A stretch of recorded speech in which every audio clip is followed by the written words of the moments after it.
Oh, thank you, Doug. Yes, thanks everyone for coming. Yeah, you're here tonight to learn all about raw foods. So let me start off with a little bit about me. My name is Michael Dwyer. I'm a certified raw food instructor by Alyssa Cohen, who is one of the leading raw foodists out there, and she has classes out in California or in Massachusetts. So I took the training through her, and that's how I got trained. So my full-time job is being an engineer. That's what I do for a living, and but this is my full-time passion. And when I say this, I don't mean necessarily specifically raw food. My full-time passion is going out to people and sharing information, give them education so that they can make more, informed decisions about what they do. And for me, it's about creating health and happiness in every aspect of your life. And right now, my language that I'm using is raw food, okay? But and we're going to talk about that. We're going to talk about how the enzymes and all the things and it's live and it's great for you and how tasty it is and all these things. But the raw food, to me, is definitely part of the bigger picture of who we are. I mean, to me, it just fits into all of our psychological and mental things that got going on in our lives. It fits into peace on the planet. It fits into everything like that. It's more than just the food. So sometimes what I like to say is today you guys are here to learn about raw food because you want to be healthier. Is that a reason? Right? And why, ask yourself, why do you want to be healthier? Live longer. More energy. Enjoy life. Because just you could live longer, but you could be on a bed for 20 years, right? So it's more than just living longer, right? It's enjoying life longer, right? And so we're here to eat about food, what we put in our mouths, but what's it really about? It's about being healthier, or it's about being happier, it's about enjoying life. So it's it seems like it's food, but really it's about enjoying life. And that's what I am all about, is I share information with people, and I'm doing it right now through education of how your body works. And so who's ever heard of neuropeptides? Who's ever heard of endorphins? You guys heard of endorphins, right? So that comes from chocolate and running, right? You get endorphins. Okay, endorphins are a class of neuropeptides. And what are neuropeptides? Neuropeptides, your hypothalamus, which is in your brain, takes these complex protein chains and puts them all together all these different ways. And there's a complex protein chain for every single emotion or feeling you could ever have. So they put this protein chain together, and it's that's for depression. Puts this protein chain together, it's for being happy. And there's multitude of ways of being happy. That's why there's a whole class of endorphins, which is a happy neuropeptide.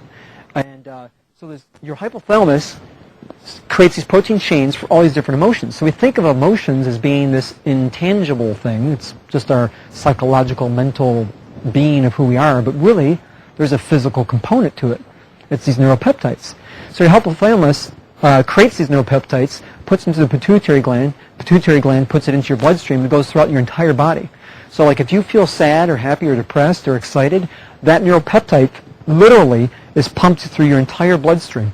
And every single cell in your body has a little receptor site to receive different neuropeptides. So literally, each neuropeptide can lock into each one of your cells. So if you're happy, it literally touches every part of your body, or it can, depending if your cells are in a position where it can accept them or if they're healthy and stuff like that. But it's just fascinating. So if you can just grasp that concept for just a moment, neuropeptides are a physical manifestation of our emotions and feelings, right? It's not just a little magical hocus pocus. There's actually a physical thing to it. So today we're going to talk about raw food and how we can help the physical aspect of who we are, right? That's what people think about, being healthier, living longer. But, by the way, it affects every single physical thing in your body. And if neuropeptides represent the things that we don't think of as being physical, it affects everything. So the example is there's some people that go on raw food, and after 30 days of 100% raw food, they just go for it, they're into it, they believe in it, they're opening to what's happening to them, and 30 years of depression goes away. Without seeing a psychologist, without working through it or analyzing or figuring it out, they're given their body what their body really wanted, which was some raw food, and the body could heal itself, and it healed the physical parts of their body. Oh, well, depression has a physical part to it, and it healed it. So that's why I say you're here today, like you said, we think about it as eating raw food to kind of feel healthier and do good for ourselves, but ultimately it's like to live life and be happier in life. Well, yeah, and it can affect in every aspect of your life. So when people go on other types of diets, like go on the Atkins diet or all these different things, some people lose weight, sometimes they feel a little better and stuff like that. A lot of those diets are kind of trick your body into losing weight and do certain things, and maybe some of them might even do it in the way your body kind of wants to a little bit, but I don't know any other way of eating on the planet that can affect everything. You know what I mean? So and the reason is because raw food, our body, like he mentioned, our raw food is perfectly designed, our body is perfectly designed to eat raw food. That's what it really wants. That's the most thing that's easiest for us to assimilate, and that's why it can do so many amazing things for us. So I talked about me for just a little bit and kind of a little introductory there. And today what we're going to do is we're talking about the benefits of raw food, what, why, and how raw food, and then we're going to do a little demo. Okay. He'll edit that out. Yeah, do something crazy. Oh, he'll edit that out. Okay. So, how many people in here have ate an apple? Yeah, eaten an apple. Okay, so you're all certified raw foodists. Great. Okay. How many people have prepared a raw food dish? Okay, we got somebody. Well, it's very good point. Just a salad. You can make coleslaws in a raw way, for example, or just a regular salad. Different things you can do. So, okay, but we'll do a couple sample people. But whoever wants to volunteer first. But what brought you to wanting to learn about raw food? We mentioned earlier, be healthier and happier. But what path? You learned about vegetarianism, and then you learned about raw food, and what is that about? Or some people might have a specific ailment going on, and that's why they want to do it. So it would be a couple examples. My son is a severe allergic. He's got food allergies, and so I've gone on a long quest of looking for a healthier lifestyle, and have found a lot of what we're putting in our bodies today is very poisonous. The FDA is approving a lot of things we shouldn't be eating, and so I'm looking for a cleaner and healthier way for my family to live. That's great. That's great. I mean, she talks about the FDA. The FDA, God bless them, they have our interest at heart, but they do get pushed by lobbyists a lot, and they are humans, so they're doing the best they can. But I've heard a statistic 60% of what FDA approves gets called back. So it's some people feel comfortable because FDA approved it, but they only got a 40% success. So I'm not sure how comfortable it makes me feel, but.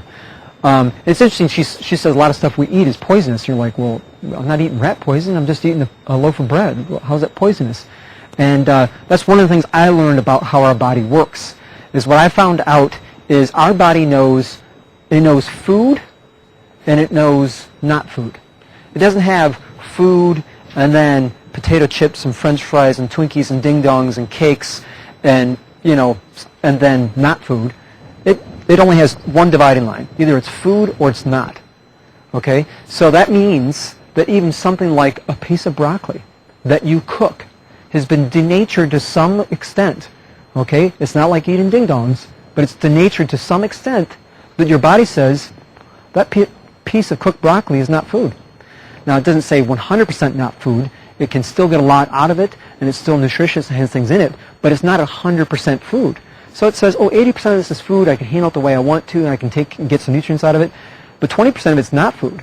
So not food sounds like a really low-key term, but not food, another word for that is toxic. It's toxic or poisonous to your body. I mean, your body doesn't know what to do with it. So it's got all types of defense mechanisms and makes up these real fun ways to do something with it, but it's not ideally designed to do that. You know what I mean? So, and we'll talk about why food gets denatured by cooking in a second. So you were going to be another example? I attended an enzyme class here, and I found out that when you run out of enzymes, you die. Mm-hmm. And cooked food uses those enzymes, and raw food has them in foods. Fantastic. Exactly right. So that's the main reason why people love raw food, is because the enzymes are in them. So Mother Nature created an enzyme and put it inside here, and that enzyme is specifically designed to digest the type of nutrition that's in a zucchini. Mother Nature created an enzyme, put it inside of a tomato, and it's specifically designed to digest the nutrition in a tomato. That's just what Mother Nature did to all plant food in the planet. Okay? Science shows that if you elevate the temperature above 105, there's different temperatures for different foods, but on average 105, you destroy the enzyme. It's 100% completely destroyed. It's gone. Now you might have heard, don't cook the nutrition out of your veggies, and slow cook them or steam them, stuff like that. That is true also. The vitamins and minerals, nutrition that's in food gets depleted by cooking it, but there's still something left. Okay? And when it comes to the enzymes, 100% destroyed. It's useless. It doesn't do what it used to do. So she said, we need enzymes. Our body has metabolic enzymes that are used for all types of purposes, but its first purpose is not for digestion food. And what our body does, it takes 3 metabolic enzymes, converts it into a digestive enzyme to help us when we eat cooked food. And depending on the type of cooked food, it's got to create even more. Like cooked meat is like one of the hardest things for our body to try to deal with, for example. So when she was talking about the enzymes being in the food, which is true, and when you cook it out, it's gone, and our body is born with a pool of metabolic enzymes. And then what happens over time is every time we do cooked food, it just uses it up. And it's used up for other reasons too, but it goes like this. And there's no scientific evidence that says we can reproduce our metabolic enzymes. They just go away. So what I found out was, as we get older, our metabolic enzymes go like this because of cooked food. And then what else did I also find out as we get older? Oh, we start getting wrinkles, we start losing hair, we start getting gray hair, we start having age spots, start having diseases, start having all this stuff. Do you see any correlation whatsoever? Now, if you take a raw foodist, there's been people that have been raw food for 30, 45 years out there. There are some that have been that long, and they had a pool of enzymes, and they've been doing raw food for 30 years. Some of them might have a few wrinkles. Some of them might lose a little bit of hair, maybe, right? Depending on what age they started. But they don't have all these things. To us, we think as we grow up, like, oh, well, as you get older, you get age spots, you get gray hair, you lose your hair, you get older, you get wrinkles. I mean, you get more sensitive to the sun, you get cataracts, you do this, all these things we think, well, that's just happening as you get older. Well, I found out it has nothing to do with getting older. It just happens to do with the level of toxicity going up and the amount of enzymes going down. That's what it has to do with. So if you do 100% raw food, right, then at least from a food standpoint, there's no toxins going in, so that's just staying here, 0. And your metabolic enzymes are not being depleted, they're just going to be maintained, right? So, does it have to be organic then? Because you will get toxins from it if it's not. Yes. Well, excellent question. A lot of people, when it comes to raw food or eating healthy, everyone asks the organic question, okay? Now, ideally organic, you do avoid all the chemicals, and organic has been proven has more nutrition in it than conventional, right? So, 2 great advantages to doing it. Having said that, it's hard to get 100% organic, 100% fresh food year-round, and then sometimes it can be pricey too, depending on what it is, right? So this is my personal opinion about it, is that as we get our body more into balance by doing raw food and other things, but as we get more into balance, well, let me say it this way. Our body has a toxic threshold, and once it gets above that threshold, then it has nothing left to work on all this. So most of us are above our threshold. But as our body gets into balance and we start clearing things up out of our body and we get below our toxic threshold, we're down here, and we have a little bit of pesticides on some food, the body just takes it and spits it out. We have a little bit of coli and some spinach, the body just takes it and spits it out. It's like no big deal. Like you guys heard, like a coli, it affects the elderly, right? Well, why is it? Because your enzymes are down and toxicity's up, right? Or it affects really young ones that haven't built up their immune system yet. There are people that are more at risk with the coli. So, well, those things don't factor in. If your body's in great shape, it just takes a little coli and takes it and spits it out. So there's this big fear about all these germs and stuff like that, and we wash everything. So if our body's in great shape, it just takes care of that stuff and spits it out. And I wouldn't pour it into my body and have tons of it, right? But obviously, we've been taught certain things that we think if this happens, then that happens, guaranteed. And what I'm finding out is totally not true. It totally depends on where your body's at, which doesn't sound like rocket science. That makes sense where your body's at, right? But, if your toxicity's up here, if some E. coli, you might actually perish from it. But if you're down here, your body wouldn't even notice it, right? So that's the type of stuff that I just find like it's misleading, the information that's out there, because it says if you pick up something that says fat grams, then it equals fat grams. And I found out that's not the case either. I actually had a woman who was in the Alyssa Cohen training with me, and in her training, I found out in the training that she was doing raw food through Alyssa Cohen's book and stuff for like up to a year or something before she came to the training. And she said the first 7-8 months, she pulled out all the comfort food stuff. So everyone heard of comfort food? She pulled out all the comfort food, and she was doing the desserts. She was making chocolate pies and banana cream pies and chocolate balls and almond butter balls and all this stuff. And if you had to write it down on paper, okay, if you wrote down the fat grams and the sugar grams, you looked at it, you said, well, from what we've learned in life, that means you gain weight. Because you're like, that many fat grams, so that's what we taught. Fat gram equals fat grams. And I found out that is absolutely not true. She lost 45 pounds. But if you looked at what she was eating, she should be gaining weight. So it's like, yeah, if you eat fat grams in some processed thing or whatever, it might equal fat grams. But if you're eating natural fat that's in food, and you do certain things like some soaking, sprouting to kind of help it for digestion, blah, blah, blah, do things like that, then fat grams don't equal fat grams. Now, could she eat the chocolate cream pie for the next 30 years and be 100% raw? No, eventually her body will just get back into shape and things like that, and then her body won't even want chocolate cream pie all the time. It's going to be too much sugar and too much fat or whatever, right? It's natural sugar, it's natural fat, it's good for you, but you just naturally won't want to eat 3 chocolate pies a day. But for that transition period of wherever you are, and it might take up to 5 years before you may be 100% raw or a lot raw, for 5 years, you'll probably end up losing weight and feeling better and all these things, even though if you look at it on paper, fat grams, sugar grams, I'm eating too much. So that's another piece of information. Like we just been taught that, and I'm going to find out, well, it's not true. It just depends on where your body's at. It's really fascinating stuff.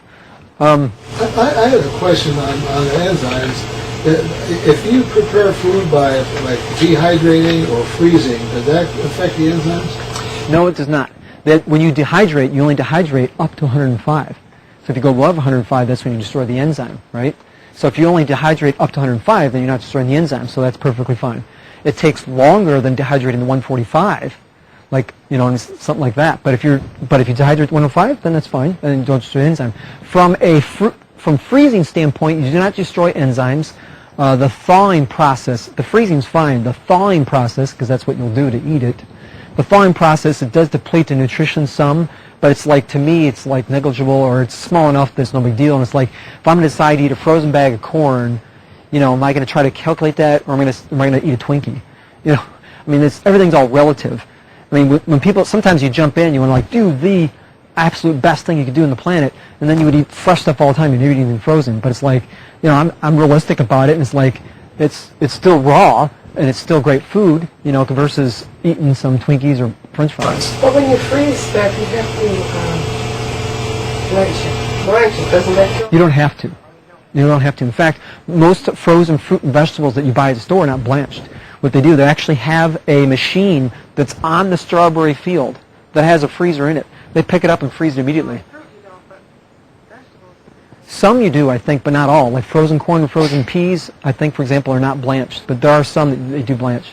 And like frozen spinach is already cooked. If you look at it, obviously. So that's another story. But yeah, you're right. Certain things you do have to blanch. And if you blanch, you're right. It's a heated process. And right, exactly. So, my brief little raw food history is that in the summer of 2005 is when my wife and I started to learn a little bit more about raw food. We've always heard of raw food, and we always thought it was this extreme thing way over here. It's complicated, probably doesn't taste that great. It's going to gnaw on a carrot all day. How fun does that sound? Or just time-consuming and all these things. I'm just like, and then I also thought, how necessary is raw food? It seems like an extreme to be healthy for your body, and it's just whatever. So But what happened was my wife's friend bought this book, started making stuff, and so called my wife on the phone. And she's like, okay, I'll do it. So, my wife just kind of on a whim bought the book and the DVD from Alyssa Cohen, and she made a couple of these raw food dishes in the summer of 2005. And, before she made the dishes, what I want to say is she read the book. Okay? So that kind of inspired her, because in this book, the whole front half of the book is all this education about how your body works and why raw food works with it, and talks about the science side of it, and you're like, oh, okay, well that is totally inspiring for her, right? And then she went to the back half of the book, 290 recipes, and she started making some stuff. So she made a couple things, and it went up for about a week, and then we just went back to her cooked food. And that was it. So then, like a couple months later, she decided, well, let me watch that DVD. I felt pretty good when I did that raw food. Maybe I can. So she watched the DVD. Same thing. Got totally inspired. 2.5 hours of information. I mean, she sits there and educates you like I'm doing now, but it's 2.5 hours, and she makes 20 of the dishes, so it makes it more real, and you can see it. So my wife got inspired again.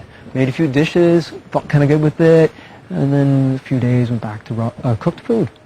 So that was our little brief introduction to raw food. Well, a few months later, a woman by the name of Victoria Butinko, if you haven't heard of her, she's another leading world raw foodist.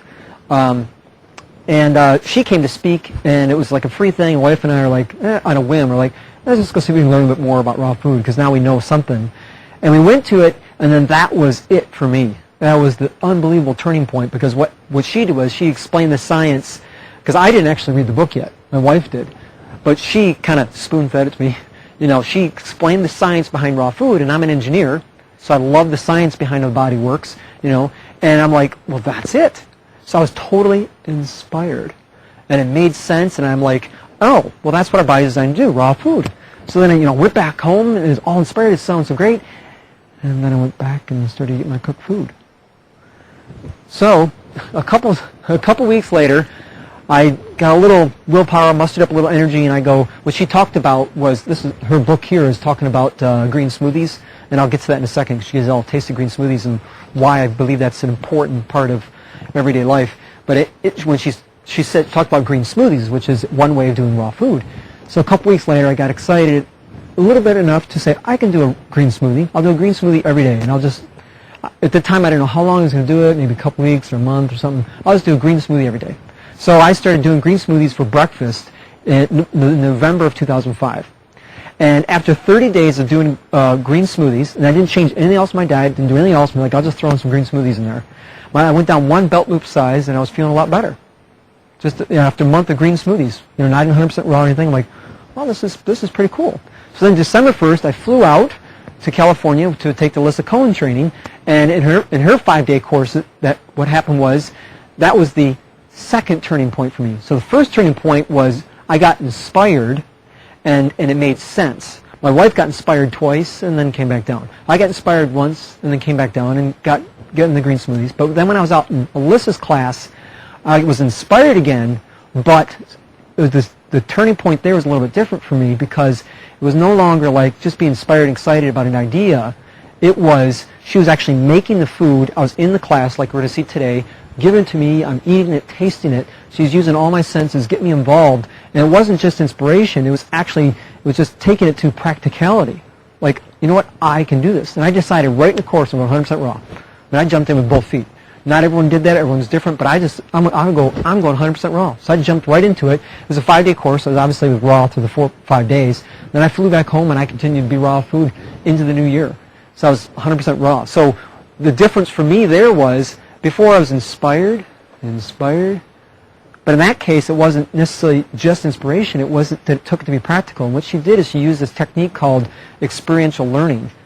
Now it's something where all 5 of your senses are involved, it's something fun, it's something you want to do, and experiential learning is the number one way of learning, and it stays with you and makes it real. So that's why I'm like, I can do that. So that's what her training was designed, and and now I give her classes, so I design them in the exact same way. So that's what this level 1 class is on Saturday I told you about, is that it's a practical training to make it real for you and do it.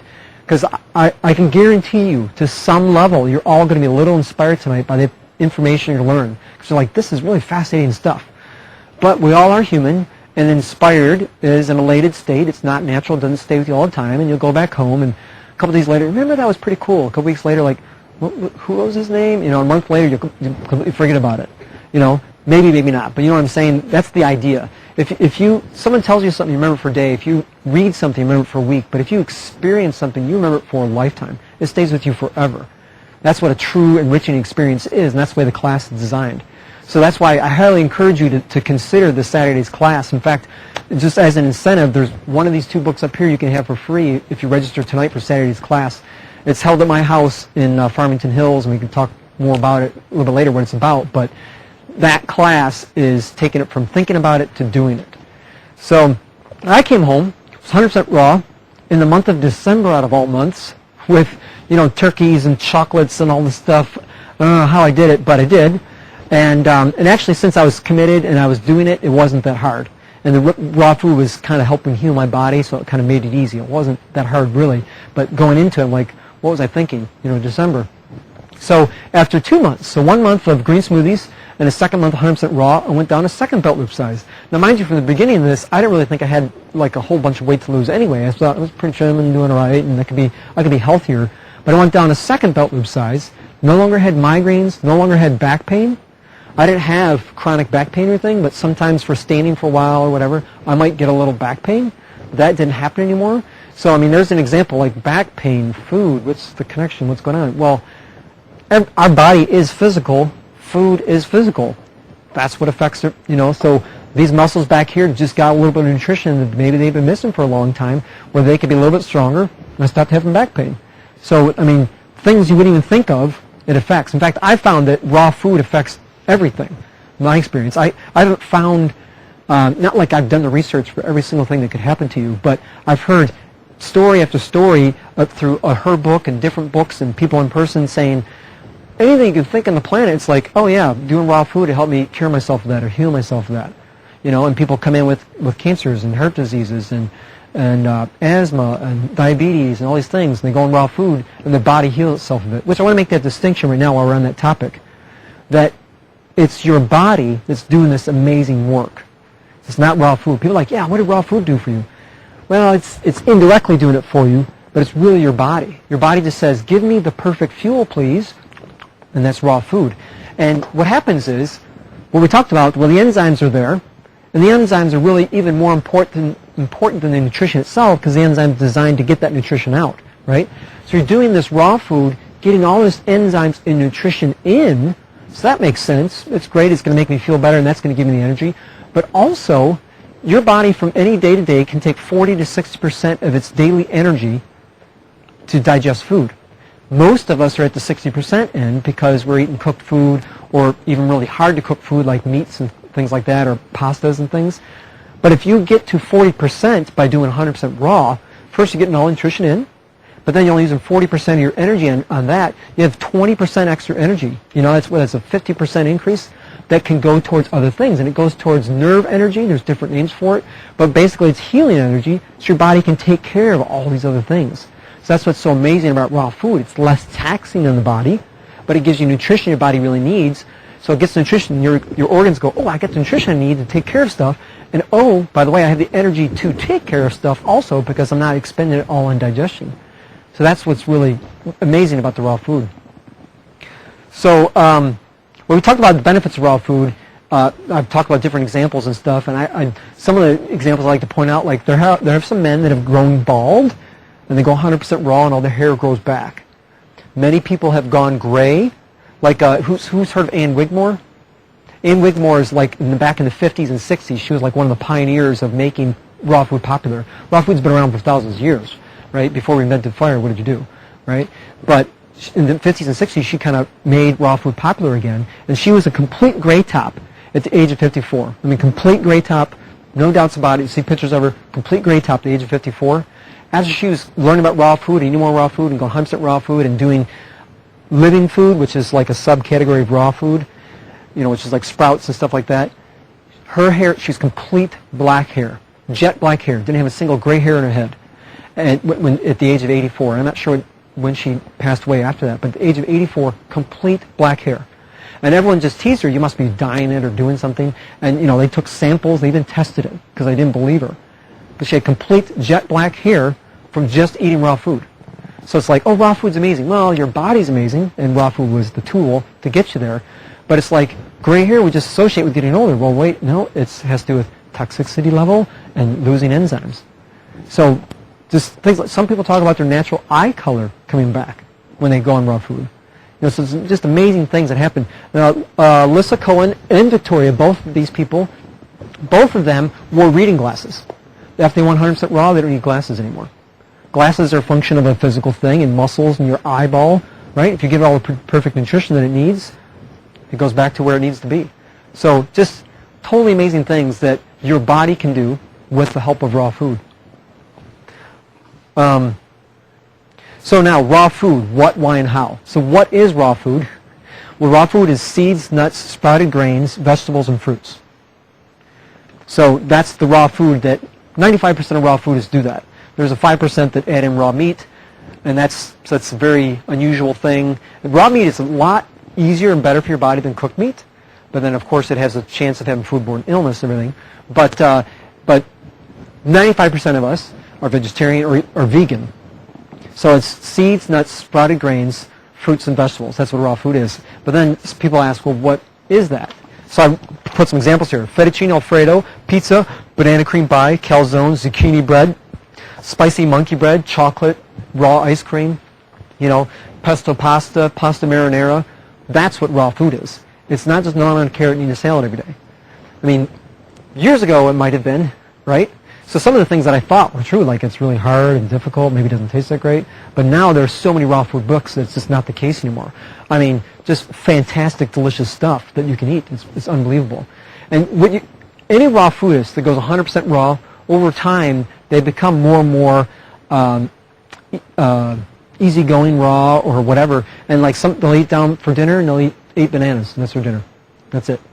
And they don't miss the variety or having all these different 6 things in our dish. It's just because that's really naturally what our body wants. So ultimately our body would love to have mono meals all the time, just have one food, right? But it takes transition to go to 100% raw. It takes transition even when you are raw to get to that point. But eventually everyone does get to a simplified raw way of eating.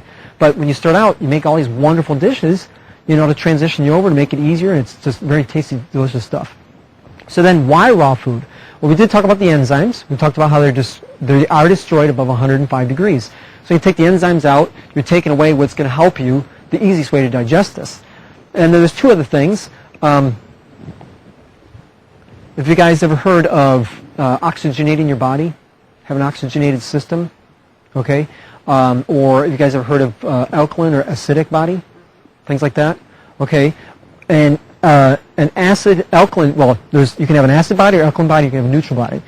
You can guess where your body wants to be. It wants to be neutral, right? We all want to be more alkaline than where we're at, but we don't want to be too alkaline. We just want to be neutral. It's what our body naturally wants. And 90% of the planet is acidic at some level, and that gets.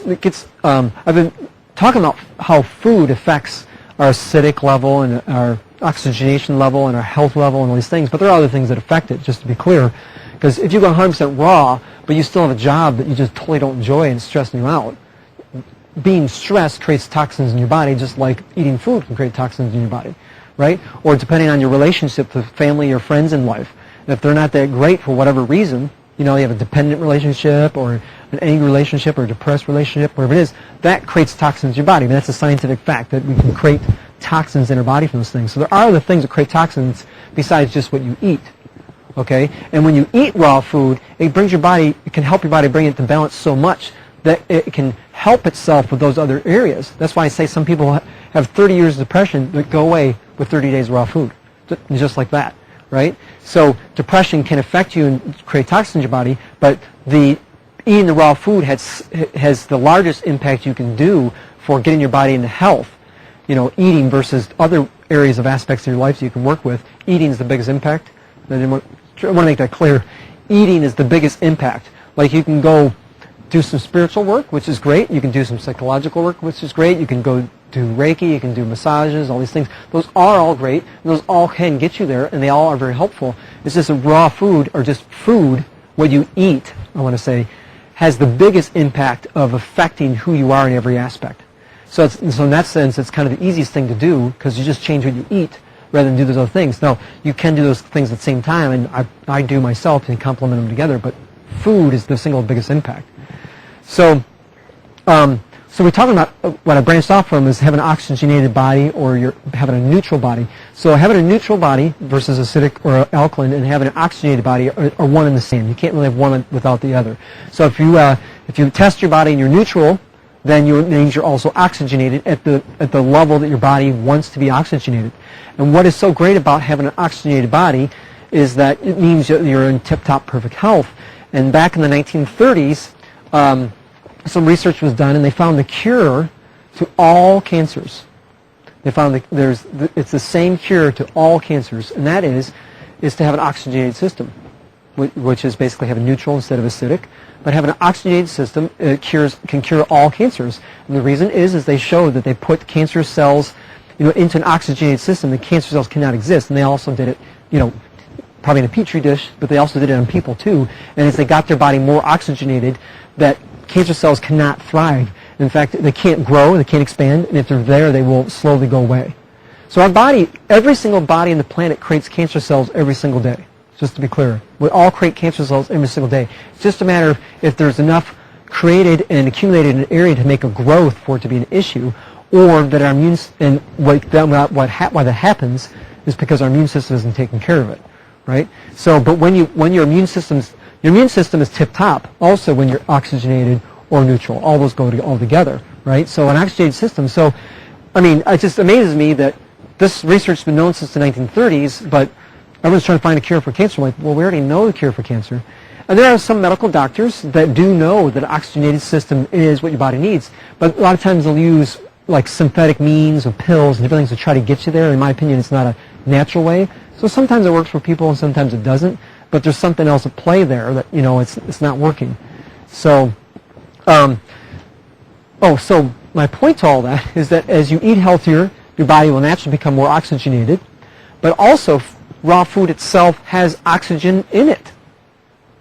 When you take raw food and you elevate the temperature above 105, the enzyme's 100% destroyed and the oxygen's 100% destroyed. Nutrients get depleted, but the first two are 100% destroyed. So it's another source of oxygen is eating raw food.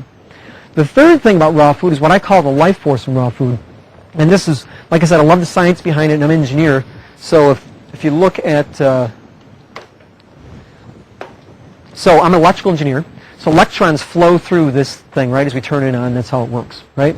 So there's something in electrical engineering, it's called the right-hand rule. And you take your thumb and you point it in the direction that the electrons are flowing, and then you wrap your fingers around to show which direction the electromagnetic force is emanating. Because that's just how that's how electromagnetic energy works in life. So you point to this direction, and you can do it. And there's actually scientific instruments where you can capture the energy coming off. We can't see it, but it actually is coming off. Well, guess what? We are electromagnetic beings. That's why we are a ball of energy. That's why we move around, we talk, and live. We have a heart and we have a brain, of course, that's doing this, and nerve energy to get everything going. But why is all that working? Why is that working? Well, it's because it's electromagnetic energy. So our body has electromagnetic energy happen all over the place, and electromagnetic energy naturally gives off electromagnetic fields. And with the same electronic instrument, you can capture that fields coming off your body. It's not, when they do it, it's not, it doesn't give you the full picture because it's only a 2D picture, so it only shows it and doesn't really capture exactly what's happening, but you can see the energy coming off. Well, you can also take that same instrument and hook it up to food. And when you hook it up to a raw piece of food, I've seen many different examples, but I've seen an example where they hooked it up to a piece of cabbage. They cut the cabbage in half, and they took a picture of it. These beautiful electroluminescent colors are coming off the cabbage because it's alive and it's raw. They took the cabbage to the oven, 450 for an hour, brought it back out, it's cooked. Took a picture, it was dark and drab and there's no light coming off of it. Right? So that's what that is you're destroying the enzymes, but it's the life force that's in there. So as far as I know, we are alive and we have a life force in us. So I want to eat food that has a life force in it rather than food that has no life force in it. So that's the other thing about, why do raw food? Is because the live energy that's in the food. And then how to do raw food. So that's another reason why you're here today. Well, one way of doing it is in Alyssa Cohen's book. She has one thing she does in there. She does 30 days of raw food, and it's cute because she tells you exactly what to do every single day. Like on day one, go to the store and buy these exact ingredients, drive back from your house, open the door, go inside the kitchen and make these exact dishes and eat them. So she tells you what to do for 30 days. So like that's one way of like, where do I even start? You do the 30-day plan in her book, and that's one way of doing it. Another way of doing it is the class I'm telling you on Saturday. What we're going to do is we're going to make 7 raw food dishes together. So you have 7 raw food dishes in your arsenal to go home and make them. And they're intentionally very simple raw food dishes, so it's something you can do. So it involves a food processor. So if you don't have a food processor, you might have to get a food processor. But a food processor is a very low way to get started with raw food. It's for $30-40 you can buy a food processor, 11-cup one, and you can make thousands of raw food dishes. And you can probably survive with that for years. So it's very simple from a monetary standpoint to start with raw food. And so in the class we make raw food dishes that use a food processor, or some of them are just done by hand, right? So you don't even need a food processor for that. So we make 7 raw food dishes together, very easy ones, and that's one way of like taking you from thinking about it to doing it. That's how to do it. The other thing is just real simple stuff. Just go to your produce area more often. Grab some more apples, grab more carrots, grab things that you can eat, bell peppers, cut them up, things like that. Some of that for me can get a little boring. So it's like I like to make a dish, right? And I make all types of fun stuff in my salads. I do eat salads all the time, in fact, almost every day. But I put all this fun stuff, and I do raw French dressing that's in her book, for example. Best raw dressing I've ever had, best French dressing I've ever had in my life, but it's raw. So I know it's 100% good for me, 100% assimilated by my body, and it's awesome. So that's a way of doing it with salads, but that can maybe get boring over time, so I like to make dishes with it too. So that's how to do raw food. So why don't we go into making a food dish? First, you guys all had the green smoothie? So how did that taste? Good? I've given that green smoothie to probably over 1,500 people, and all 1,500 of them look at it like, what is that? Because it's a little bit interesting looking with the color and everything. But I've never had anyone taste it. Everyone's ever tasted it has enjoyed it. Always enjoyed it. So as you can tell, I made it taste like fruit. And that's the whole point of the raw smoothie, is that you want to make it taste like something you enjoy, so you'll continue doing it. You can also make savory smoothies. You can make like tomato ones, like a tomato V8 juice with some greens in it. But the whole point of it is to get more greens in your diet. And that's why I really believe in Victoria's stuff. She was on raw food for 7 years with her family, and their body's cured itself of amazing things, and they're in great shape. But after 7 years, they started having issues. And she did a lot of research, and she found out that basically we need more greens in our diet. Big surprise. You probably always heard, eat your dark leafy greens, right?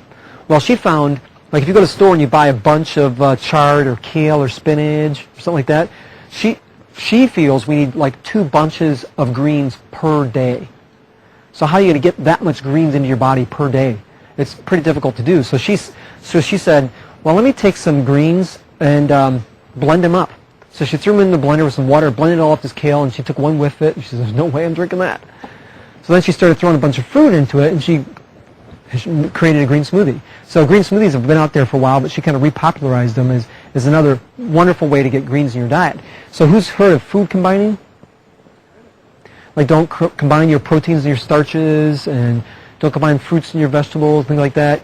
The reason is your stomach will change its pH level for a certain food in one direction, then it might change its pH for other food in another direction, and try to put it in your stomach at the same time. Boom, boom, boom. How do I do that? So one of the things that people talk about is, well, fruits and vegetables, that we're not supposed to combine those. Have you ever read Chick-fil-A? No, I'm not. They don't want you to have fruit. They want you to have food on an empty stomach. That seems to make sense. Yeah, that is the easiest way to do it. Exactly. And fruit's one of the easiest things for us to digest. So like if you're ever going to eat stuff other than fruit, eat the fruit first, then wait 20 minutes, and then do the next whatever it's going to be.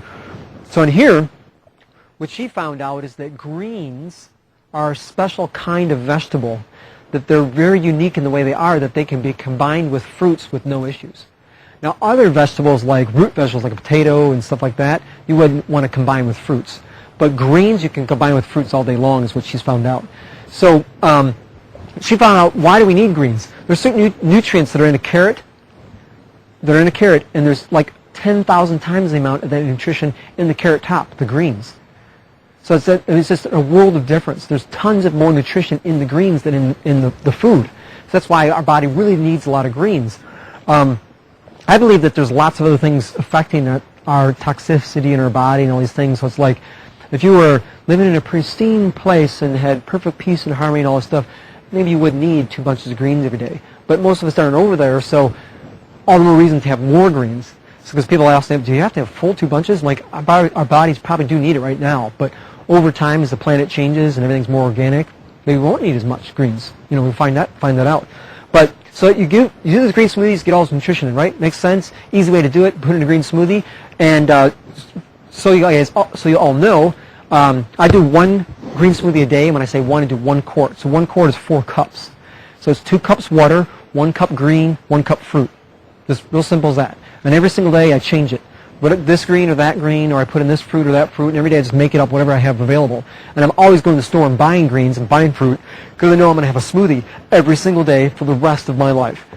So that's 1 quart of smoothie. So if you take 2 cups water, 1 cup green, 1 cup fruit, 1 cup of greens, what is that? Well, if you buy a bunch of kale, half the bunch will blend into about a cup.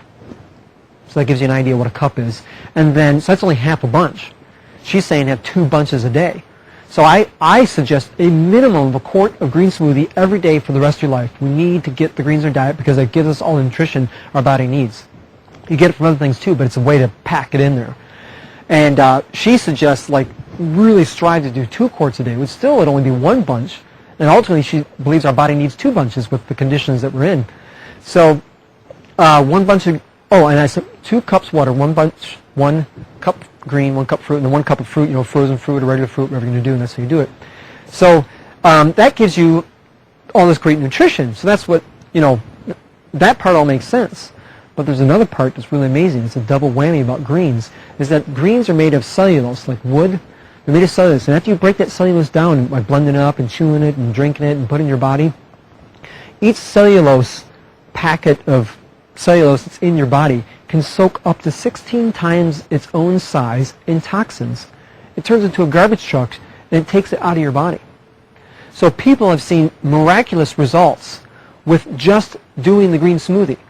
So they didn't go 100% raw, but just by eating green smoothie every day, you're not only giving all yourself all your nutrition and all your organs stuff I haven't had in years or haven't had enough of in years, and I'm able to take all this toxins out of my body at the same time. So she actually did a 30-day green smoothie study with people that are just on a regular diet, vegetarians or not, eating meat or not, whatever, but just add a green smoothie. Don't change anything else, because she didn't want anything else to affect her results. So it's a little, mini study she did, and all 30 of them, 30 days, I forget how many people there were, but all of them talked about having improvements in many different ways. And all of them talked about having more energy. Many of them, lost some weight. Many of them felt better. It's just some very common things. A lot of them felt more of a sex drive. A lot of them got where it found it easier to sleep at night. Just all these things from just a green smoothie. And what's great about that is it's a nice way to start. It detoxifies your body, but at a slower rate, so you don't have really strong reactions. And the more you do that, the more your body will crave those greens. The more your body will crave more raw food. And you'll naturally just want to go to eat more raw food. So it's like, instead of training yourself to eat more raw food, it's a great way to start too. So anyway, that was about the green smoothie. And then the other food we're going to do here. What I'm wondering too is, what about the grocery store food? Sometimes you hear it anyway that it's been radiated. What does that do? Yeah, exactly. It's harder and harder to get raw food from the grocery stores, which she's pointed out, because they irradiate it or do all these different things to the food. And to me, that kind of gets into okay, what's the whole purpose of what we're talking about here? It's food, but it's so much more than food. And if I go to the store and I'm stressing out, is it irradiated or not, or this or that, it's well, I'm picking this chard. I don't think it's radiated. It might be radiated versus eating a Twinkie. You know what I mean? So it is something to be aware of, something to think about. And as time goes on, I might, tune into that more, and I might start choosing, this raw food or choosing places that don't irradiate it, and buy certain ones that don't, and stuff like that, and buy more organic and stuff like that. But where I'm at is leaps and bounds away from eating French fries and hamburgers all day long. Does that don't kill the enzymes? Radiation does kill the enzymes. There are different ways of radiating. I've heard that some ways some of those ways do not destroy the enzymes, but I haven't researched it to really know the exact answer. And but yeah, some of them definitely for sure will destroy the enzymes. May I ask how you find out if your grocery store is doing it?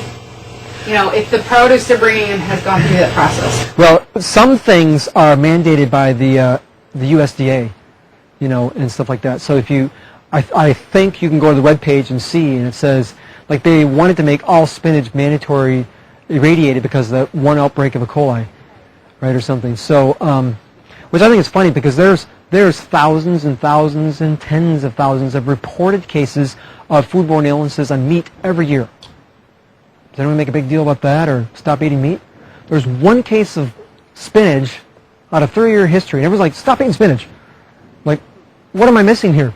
You can go to the CDC webpage, Center for Disease Control, and you can look up these pieces of information. So, yeah. So yeah, I think one answer is to go to webpage and see what's mandated, and then you know that it has to be. And then a lot of times you go to ask a place. If the people are there, they might not know. But I go to Whole Foods, and it seems to me they're much more knowledgeable about the produce that comes in, so they would probably know what's been irradiated or not, stuff like that. It's pasteurizing milk. I assume that's Absolutely right. Yeah, the milk that we drank 60 years ago is so much different than today. In fact, milk 60 years ago had a lot of wonderful properties in it. I personally still believe our body isn't designed to have milk. I mean, we're the only mammal on the planet that drinks milk beyond our baby years. It's what does that mean? We're the only mammal on the planet that drinks somebody else's milk. What does that mean? But, that's for people to decide what they want to do. But having said that, 60 years ago, what farmers did is they drank raw milk, and they distributed raw milk. It wasn't homogenized, it wasn't pasteurized. And both those processes totally change the milk in such a way that it's so hard for our body. In fact, it makes it hard to get the calcium out when they do those processes. And when milk goes into our body, because it has so much protein, cow protein in the milk, and then the homogenation and pasteurization is changing the calcium in such a way, we can't get the calcium out. And because of the large amount of protein in there, the protein gets into our body, and the way it reacts is it's weird for our body to get that protein. The protein from the cow's milk leaches calcium from your bones. So there are actual studies that have proven that cow's milk causes osteoporosis. But what have we learned that milk does? Milk does the body good. It's great for our bones, great calcium. Well, we actually get very minimal calcium out of it, if any, because of the way it's been processed, and it actually does the opposite, which I find very interesting. And then we haven't even talked about the antibiotics and the hormones that they pump into the cows, and that's going into our system. And I've heard a study that 80% of the milk you see in the store has blood or pus in it, just because the cows are so, they're infected, but they got the antibodies to help out and all this stuff, and their udders are so engorged, it's so unnatural that it goes in the milk. So I don't mean to gross you out about it. I apologize. And it's God bless them, they're doing what they think is right to help get milk out to people, but they're not educated enough to know that that's just not helpful, the things they're doing. So in raw food, zucchini and squash is pasta. That's how you make pasta. So there's two ways you can do it. You can take a peeler and you can go along the full length of the zucchini and you can make fettuccine noodles. That's how I make fettuccine alfredo. Or you can use this nifty little device, which is called a spiralizer, and you can make angel hair pasta. Doesn't that look fun? Does the food processor generate heat? Do we need to be careful that we don't? Yes, it can over a long period of time. So 90% of your dishes, you're not going to have an issue with it heating up stuff. But if you actually, you can make cashew butter, or you can make almond butter in here, for example, and you got to really do it for a long, long time for it to turn into butter, almond butter. And if that's the case, then it might heat up a little, right? And then you might have a concern of destroying enzymes. So what people do is they let it go for a minute and a half and let it cool, and then do a minute and a half again or something like that, right? So Vitamix? Yeah, you can actually make soup in there. And heat it up. Leave it on because it keeps. Yep. Oh, okay, yeah, thanks. Yeah, excellent. A Vitamix is so powerful that you can actually create soup and it can actually start to boil because you get hot, right? And when you're a raw foodist, if you're 100% raw food and you still have a craving for some warm food, That's an unnatural craving that will go away when you go 100% raw. Everyone's body's different, so it might take 1-2 years before you get to that point. But because people are like, if you go raw, what about warm food? Well, once you go 100% raw, over time that craving goes away. But the Vitamix, what you can do until the craving does go away is you can make like some raw soups and keep it going until it warms up a bit. Not till it's like boiling or something, but it warms up a bit. Because if you get something 105, we're 98, so it's hotter than us, then it's going to be kind of warm to your taste. And like sometimes I'll make banana bread, and I pull it out of the dehydrator right as it's being made. Then it's it's a little bit warm to the taste, so it can give you kind of fill that need a little bit. It's kind of fun. I may ask a question about sprouting. I got into sprouting nuts, and I know almonds are supposed to be sprouted. Are all nuts? Is it important to sprout all of them, or Right. almonds Yeah. to release that? Well, so seeds, nuts, and grains they're considered dormant. They're okay. And what happens is if you put some water on them, you trick them that you're going to grow them. And when you put the water in there, they release the enzyme inhibitor, so the enzyme can become active. And then what it'll do is it'll start growing. Well, that same enzyme is the enzyme you'd like to use for digesting it. Excuse me. So what she's saying is, do you need to do that to all of them? Well, grains, a lot of grains you couldn't even eat because they're too hard. You need to soak them and sprout them before so they're chewy enough. But like seeds and nuts, they're still raw. They're still easier for your body than a cooked nut or seed. And they're still leagues away from a donut and from a Twinkie, okay? And the reason I say all that is I want you guys to come from a place of that, okay, all more raw food is great and this and that, but it's not about introducing more stress in your life. Like, I got to do it this way, and I got to do this, and this and that. If you don't soak your nuts, they're still raw. They're a little bit harder for your body to digest because you haven't released the enzyme inhibitors, okay? And the more optimal you get with your eating, and the more optimal your body wants to be more balanced, then you want to do something like that. You want to always soak all of them. So yes, all seeds, nuts, and grains all have enzyme inhibitors, all need water to release that. All of them take certain different times of soaking, and then some of them you can sprout them. And when you sprout them, some actually sprout. Some don't sprout at all, but they're going through a sprouting phase because they're kind of getting ready to grow.